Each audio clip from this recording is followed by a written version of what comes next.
Hey everyone, welcome back to the channel. In today's video, let's talk about the best approach to integrate Woocommerce on Lendio. Now, the best approach to do this with Lendio is to connect your online store so that all orders, payments, and fees automatically synchronize into your financial dashboard.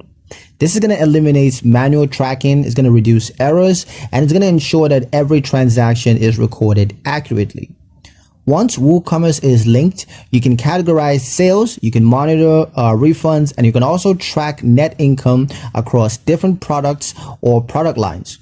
Now, Lendio provides a clear view of revenue trends, and this helps you to understand which product performs best and, of course, where adjustments might be needed.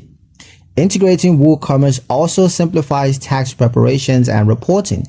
All e-commerce data is going to flow into one consolidated system. And with consistent tracking, your business gains a complete picture of online performance, allowing better financial planning and, of course, more informed growth decisions. But yeah, that's pretty much it for the video, guys. Hope you liked it. Hope you found the information here useful enough. If you did, like, comment, share, and subscribe for more helpful financial insights. Thank you guys for watching, and I'll see you in the next one.